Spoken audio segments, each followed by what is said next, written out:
नटराज रूप की रहस्यमयी कथा। बहुत समय पहले धरती पर अधर्म और अहंकार अपने चरम पर था। एक घना जंगल जिसे तिलय वन कहा जाता था, वहां कुछ ऋषि निवास करते थे। ये ऋषि अपनी तांत्रिक साधनाओं और शक्तियों के लिए प्रसिद्ध थे, लेकिन उनकी शक्तियों का इस्तेमाल सत्य और धर्म के लिए नहीं, बल्कि अहंकार और लालच को बढ़ाने के लिए हो रहा था। उनकी तांत्रिक शक्तियां आसपास के प्राणियों और लोगों के लिए विनाशकारी बन गईं। जब यह स्थिति असहनीय हो गई तो देवताओं ने भगवान शिव से प्रार्थना की। शिव ने उनकी प्रार्थना स्वीकार की और बोले, अहंकार को समाप्त करने के लिए सत्य का सामना जरूरी है। मैं स्वयं इस कार्य के लिए धरती पर जाऊंगा। शिव साधारण साधु का रूप धारण कर तिलय वन पहुंचे। उनकी आंखों में असीम शांति और चेहरे पर तेजस्वी आभा थी। वे जंगल के बीच ध्यान करने लगे। ऋषियों को जब पता चला कि कोई साधु उनके क्षेत्र में आया है तो वे क्रोधित हो गए। ऋषियों ने सोचा, यह साधु हमारी शक्तियों को चुनौती दे रहा है, इसे सबक सिखाना होगा। उन्होंने अपनी तांत्रिक विद्या से एक भयंकर बाघ उत्पन्न किया। बाघ की दहाड़ से जंगल कांपने लगा। वह बाघ शिव पर झपटा, लेकिन शिव ने अपनी आंखें खोली और बिना विचलित हुए बाघ पर दृष्टि डाली। बाघ जैसे ही उनके पास पहुंचा, शिव ने उसे अपने त्रिशूल से मार गिराया और उसकी खाल को उतार कर पहन लिया। यह देखकर ऋषि अचंभित रह गए, लेकिन उनका अहंकार कम नहीं हुआ। अब ऋषियों ने अपनी शक्तियों से एक विशाल और जहरीला नाग उत्पन्न किया। वह फुंफकारते हुए शिव की ओर बढ़ा। ऋषियों ने सोचा, इस बार यह साधु बच नहीं पाएगा, लेकिन शिव ने मुस्कुराते हुए अपने हाथ आगे बढ़ाए। नाग जैसे ही उनके पास पहुंचा, उन्होंने उसे अपने गले में लपेट लिया।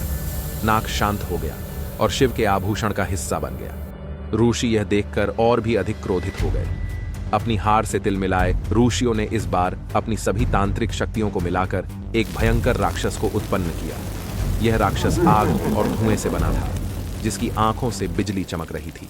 वह राक्षस शिव पर हमला करने के लिए दौड़ा। शिव ने इस बार अपनी साधु वेशभूषा त्याग दी और अपने दिव्य रूप में प्रकट हुए। उन्होंने राक्षस के सामने तांडव नृत्य करना शुरू कर दिया। उनका हर कदम ब्रह्मांड की ऊर्जा को झकझोर रहा था। राक्षस ने पूरी ताकत से हमला किया, लेकिन शिव के तांडव ने उसे वश में कर लिया। शिव के तांडव ने ऋषियों की शक्तियों को भी नियंत्रित कर लिया। उन्होंने महसूस किया कि उनका सारा अहंकार शिव के कदमों के नीचे दब चुका है। तभी शिव ने अपना नटराज रूप धारण किया। उनकी एक टांग हवा में उठी हुई थी और दूसरी टांग एक बौने राक्षस के ऊपर थी, जो अज्ञान का प्रतीक था। ऋषियों ने देखा कि उनके द्वारा उत्पन्न आग का चक्र शिव के चारों ओर घूम रहा है। शिव की मुद्रा ने उन्हें यह समझा दिया कि सृष्टि, संरक्षण और विनाश एक ही चक्र के हिस्से हैं। ऋषियों का अहंकार पूरी तरह टूट गया। वे शिव के चरणों में गिर पड़े और क्षमा मांगी। शिव ने कहा, अहंकार और अधर्म से कोई शक्ति स्थिर नहीं रहती। सत्य और धर्म ही सृष्टि का आधार है।